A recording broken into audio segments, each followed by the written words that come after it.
Every time a gun-free zone is turned into a shooting gallery, we get another crying jag from the Democrats and even some covenant-breaking Republicans for more red flag laws. Are red flag laws effective? How do they work? Or is it just simply government overreach?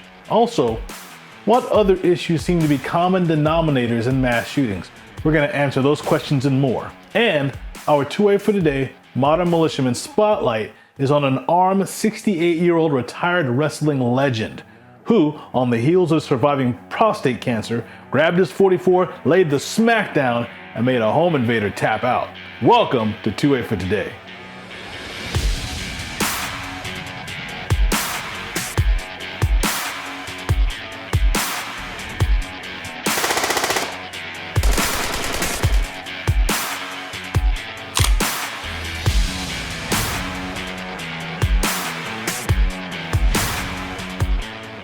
Two A for Today is a program where we explore all things Second Amendment, all things that protect, threaten, and violate the God-given and Second Amendment rights of all Americans. My name is Zoe, and I'm the host of 2A for Today.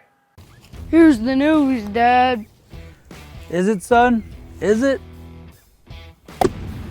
What about this one, Dad? Nope. It's hard to tell what's real and what's fake these days. There's just too much baloney out there. At the New American, they cut through the baloney and give me the truth. The truth is hard to find, but the New American has it. Check it out at thenewamerican.com. Let's talk about red flag laws. Criminals shouldn't be armed, and it probably sounds good to a lot of folks when lawmakers call for the mentally ill to be prevented from owning and using firearms. But as we know, lawmakers, especially those that support gun control measures, are excellent at tugging at the heartstrings of Americans while pulling the wool over their eyes on the real issues. Here's some food for thought. What if most of the American public is declared mentally ill? Will we disarm the entire country? With the increasingly high number of people being diagnosed with mental illnesses like ADHD and bipolar disorder, certain experts from several industries that we at 2A for Today have spoken with are not in agreement that all these people should be denied their God-given right to keep and bear arms. Now, there's a clear pattern that we've all seen over the years where after a mass shooting incident occurs, there are rampant calls from lawmakers for more funding for mental health and gun control legislation. But is it really working?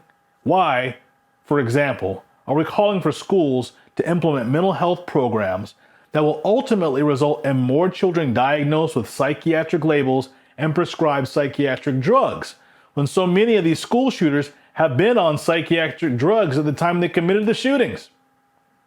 These red flag laws are not only a violation of our God-given liberties, but upon close examination, it appears that these laws are likely to be a waste of time and taxpayer money. First, red flag laws are largely left up to subjective interpretations, which encourage not only lack of enforcement, but abuse of the law. Second, it's another means by which agents of the uniparty crown can skirt due process like they do with conspiracy law. Crime prevention legislation is simply thought crime policing with a pre-crime penalty. And third, red flag legislation that's already in place is utilized so little, and it's very unclear whether these laws are even effective. The recent Club Q shooting in Colorado is the most recent mass incident hastening lawmakers to push for more red flag laws. In 19 states and DC, red flag laws allow a person's family member, co-worker, friend, police officer, or another person close to them to petition courts to remove firearms from that person's home if they believe they are at risk or significant risk of harming themselves or others. And in some cases, even preventing them from buying other firearms for up to a year. These firearms are then temporarily removed from the identified threat before any hearings even take place on many occasions. Earlier this year, the House passed a red flag law bill. Praise be to God that the bill is stalled in the Senate. A recent study from the Associated Press found that even in many of the 19 states that currently have red flag laws in place, these laws are rarely used. According to the crime report, Chicago had 8,500 shootings, which led to 1,800 deaths since 2020. But red flag laws have only been used 4 times in Chicago. The Guardian media and their patricians hue and cry about the high level of support these red flag laws get from American citizens. Listen, we don't want dangerous, and unstable people hurting themselves or others. But legislators pushing gun control just grows government, and it tramples the liberty of the law-abiding, and then they enact unimpeachable monoliths as programs and agencies that pick our pockets, trespass our rights, but don't ever dig down to the root of the problem. A recent study from the Crime Prevention Research Center found that the supposed high support for these red flag laws is likely due to the public's lack of knowledge about how they work. When survey respondents were informed of the lack of due process in most red flag cases, strong support of these laws came down from 34% to 14%. Even the ACLU of Rhode Island spoke out against red flag laws back in 2018, raising concerns about the impact these laws would have on civil liberties. Like many of these gun control bills signed recently, there's a very vague significant risk or significant danger standard in these red flag laws used to determine whether to confiscate a firearm.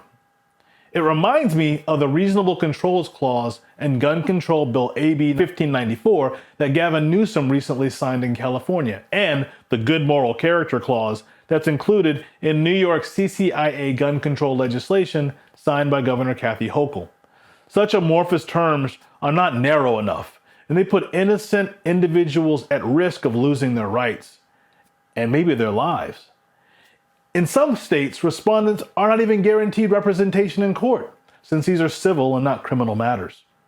The Club Q shooting is being used to call for more red flag laws, but it's not even clear that these laws could have prevented the shooting. Even if they were followed to the letter, it's likely this law would have been expired months before the attack. The Buffalo shooter, Peyton Gendron, was taken to a hospital for an evaluation less than a year before the attack for making a very concerning remark at his high school. Jesse McKinley at the New York Times spoke to officers familiar with the case who said that Gendron was responding to a question for a class project about his post-graduation plans. Mr. Gendron said his involved a murder-suicide. But Mr. Gendron described the remark as a joke, and after the evaluation, which lasted about a day and a half, he was released. That account was confirmed by Special Agent Stephen Bologna of the FBI, who said that Mr. Gendron was not on the radar of federal authorities. John Feinblatt, president of the gun control advocacy group Everytown for Gun Safety, says this failure of authorities that occurred with the Buffalo shooting is more reason to tighten red flag laws even more. Passing laws is half the equation, and implementing them is the other half. What we've seen in too many instances like in Buffalo, New York, and Highland Park, Illinois, is that there were clear signs that a red flag law could have been used and prevented tragedy. The costs are too high to not focus on implementation. Even the free state of Florida fails in this regard. They passed a red flag law in 2018, and now they're looking to expand the number of people who can petition a court to remove firearms from someone reported to be dangerous. Governor Kathy Hochul just directed over $4 million towards efforts to help implement red flag laws in New York. Aside from just the gun industry, what do other industry experts think of this potential violation of Second and Fourth Amendment rights that come with these red flag laws? Sheila Matthews is co-owner of Able Child, a national parents' rights organization which is dedicated to protecting full informed consent and the right to refuse psychiatric services. Matthews says these red flag laws are a red herring, or a distraction from the real concerns that need to be addressed, since they're a common denominator in many of these mass shootings. What is that? Psychiatric drugs. Many of these school shooters were taking psychiatric drugs at the time the crime was committed. The 2005 Red Lake, Minnesota school shooter was taking Prozac at the time of that one. Able Child submitted a written request to the U.S. Attorney for the District of Minnesota, as well as the FDA, requesting a full investigation into the event. In 1999, one of the Columbine shooters, Eric Harris, was taking the antidepressant Luvox. Fast forward to the Las Vegas concert shooting in 2017, where the autopsy found that shooter Stephen Paddock had anti-anxiety medication in his urine. Pharmaceutical companies and the mental health industry take zero responsibility for the link between psychiatric drugs and mass shootings. After Sandy Hook, New York passed the Secure Ammunition and Firearms Enforcement Act, the New York SAFE Act.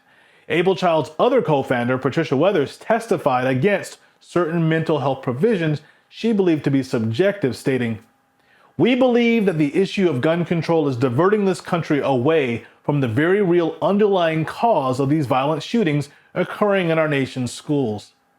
The New York SAFE Act passed without any public hearings and included a provision similar to red flag laws that allow mental health professionals to report to the government on whether a patient could potentially turn violent in the future. The scary thing is, these red flag laws are getting bipartisan support, like the Bipartisan Safer Communities Act. It's just another shovel digging the grave of American liberty under the pretense of providing security. And our 2A for Today Modern Militiaman Spotlight is on a former pro wrestler who just survived prostate cancer and was not about to let a home invader tap him out. We have no idea why a 20-something-year-old man would choose to break into the home of a pro wrestling Hall of Famer. But when he entered through the front door, 68-year-old hacksaw Jim Duggan showed he hasn't weakened from age or illness. So I'm sitting there watching TV, all of a sudden a pounding on the door. I jump up. As I get to the doors burst open. This guy falls in because there's a step to get into my house. He falls in. And I switch back to the old time days. I'm like, ah! Because he quickly put the young man on the ropes, pinned him to the ground, pulled out his .44 caliber pistol, and neutralized the intruder. Mr. Hacksaw heard people shuffling outside of his home, so he shut off his Christmas lights and commanded the frightened little pissant to remain silent until the authorities arrived. So I had my wife turn off all the Christmas lights, where I'm backlit. I'm holding them down. I got my gun. I said, nobody knows we're up here. Just be quiet.